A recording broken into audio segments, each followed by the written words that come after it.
Welcome to 10 Minute Climate, the podcast brought to you by Beaverbrook Energy. Join Max. Hi, I'm Max. And Tony. Hi, I'm Tony. Who between them have got over 70 years of experience in the energy industry, and they're here to share it with you. It's everything you need to know, delivered in just 10 minutes. So let's get started. Okay, there's a lot of noise around at the moment about small modular nuclear reactors, but they're not a new thing. No. Small nuclear reactors are what we have in nuclear submarines. They are what the Americans have in their big nuclear carriers. The latest series has 2 reactors. Most of the submarines have 1 reactor. It's basically just replacing a boiler, allowing you to run a steam turbine to generate electricity or directly drive a shaft. And they've been around since, 60s? Yeah, I mean, small by what means small. I mean, if you've seen like a nuclear submarine, it's about the size of what most people think a warship is, about the size of a ferry, a nuclear submarine, and it allows them to run basically without refueling for years.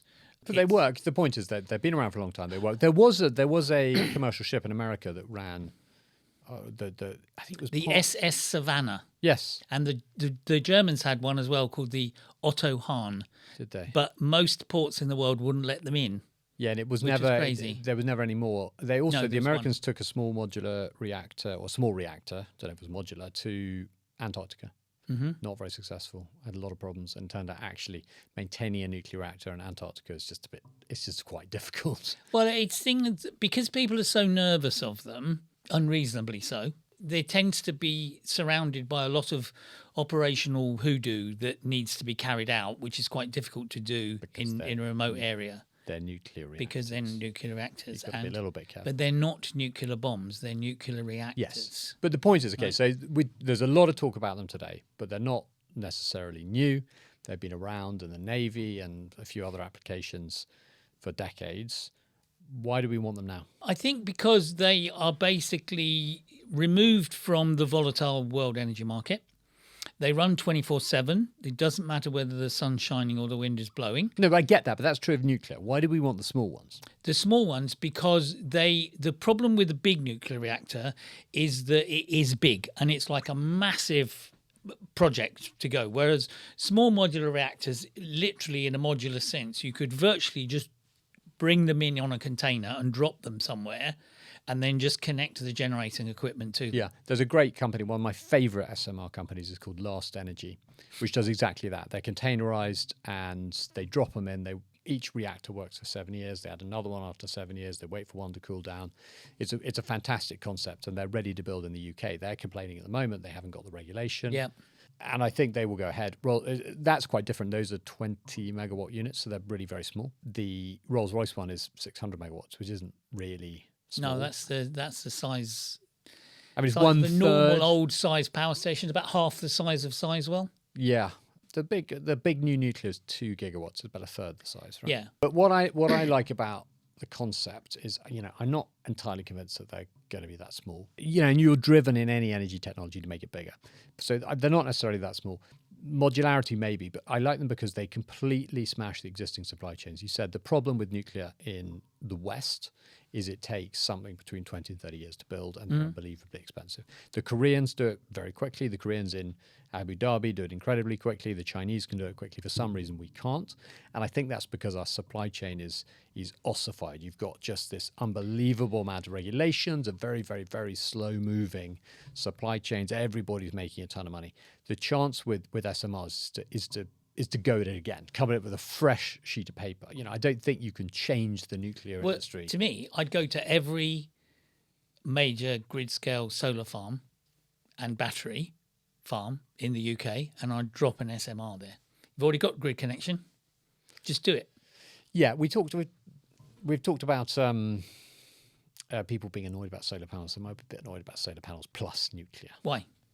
Well, because they just sort of think they might die. Do they avoid the hospitals every time? Because they're the biggest source of nuclear contamination potentially in everybody's environment. Did they go to see the welding company that actually has a radiation source that they use for checking pipelines? Yes. But all people it worry is about how the press is dealing with it. Is not the reality.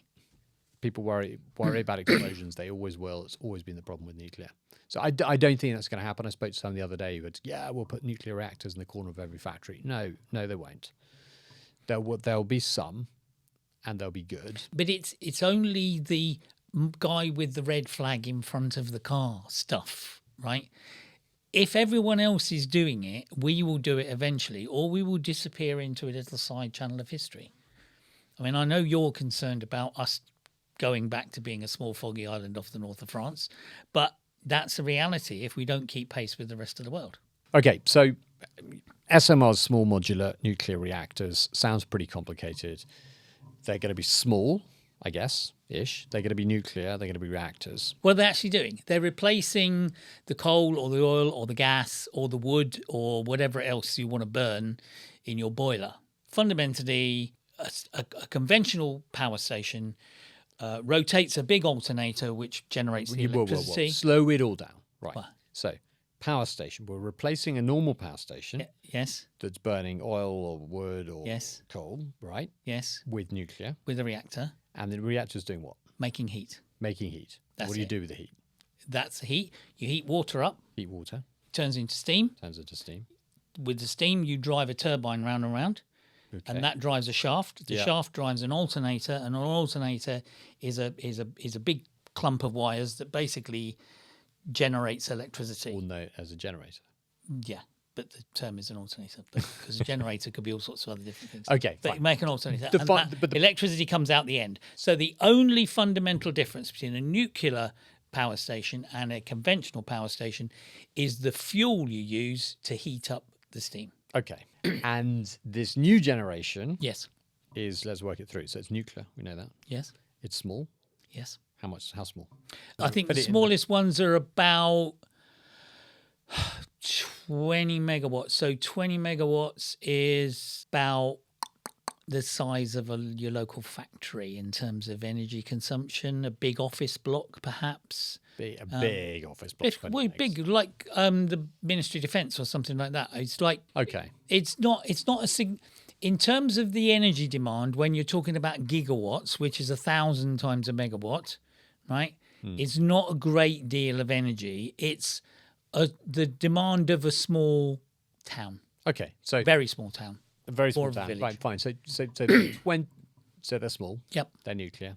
So, but the idea modular is that you have a lot of them, right? Right. Whereas with big nuclear power stations, which are hundreds of megawatts going into gigawatts, is you have one as a big hub, and you radiate out from that energy. Whereas the idea with the modular one, and that's the modular bit, is you drop them around all over the place. Right. And they're built in factories. Yeah, they build away from the site, and you Yeah. bring them to the site, bolt them down, stick the wires in. We don't quite stick the wires in, but you connect it up, and then that provides electricity. And then when you need to refuel it or you need to do anything to it again, you unbolt it, you put it on the back of a lorry, and you take it away, and you stick another one in. So instead of like this huge construction project like Yes. the big nukes, which are on site, now Yeah. it's got to be built from scratch and everything else, you've got a production line Yep.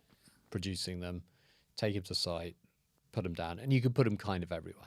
And it's like the same sort of concept as a porta cabin. Like you make the thing, you make your porta cabin somewhere else, you bring it to site, you drop it in, all of a sudden you've got an office. Well, with this, you make your nuclear reactor somewhere else on a production line, carefully controlled, completely sealed unit. It goes to site, you put it in, you plumb it in, boom, done. And then you've got a load of nuclear bombs around the country. Very difficult to turn them into nuclear bombs. It would take an awful lot more science and engineering to make them go bang. They're quite difficult to make go bang. The very small chance of anything going wrong would involve it melting down, which would, like Fukushima, would release nuclear contamination into the air and the water. But it's really, really difficult to make that happen. You have to be sensible enough to have building a power station on a fault line in the most volcanic area on the planet, and then you have a cooling water system that breaks, and an emergency cooling water system that also breaks if it gets flooded, because you've actually built this on a tectonic plate on the side of the an Yeah, that's island with a water Fukushima. cable. Or you have Yeah. Russia, Chernobyl, where people just do endless things wrong. I'm a great fan of nuclear, but my God, getting planning for those things is going to be... Yes, and that's the issue. And I think the difference between us building nuclear power in the West and where nuclear power is proliferating in the rest of the world is they don't have to go through 27 public inquiries. Well, to there's get an interesting nuclear thing. power So some of the small nuclear reactors, anything under 50 megawatts, Yep. isn't Don't even need- national planning. No, Yeah. but you've got a local planning. But Yeah. how do you go to your local council and go, I want to build a nuclear reactor? I mean, Yeah. how can a planner deal with that? They're used to dealing with like 15 houses in a village. But it's a skills problem. Who's going to give permission? I think that's one of the problems at the moment. Yeah. So I think for something like SMR to work, it needs to be dealt with under regulation, under a strategic initiative. In that the strategic initiative, we will take all of these 20, 30, 40, 50 megawatt reactors and we will place them strategically around the UK. And the sensible thing to do would be, in my opinion, is to stick them next to renewables that don't operate all the time, so you've got a grid connection. Thanks so much for tuning in to today's episode. If you enjoyed the conversation, don't forget to like, subscribe, and leave us a review. It really helps us grow and continue bringing you valuable content. If you're curious to learn more about Beaverbrook Energy and how we're navigating the future of energy, feel free to reach out to us directly. And for those looking for quick, actionable insights on the energy transition, be sure to subscribe to our 10-second climate newsletter, delivered every weekend with essential intelligence to help business leaders stay ahead of the curve. We appreciate you listening, and we look forward to having you join us again next time. Stay informed, stay engaged, and take care.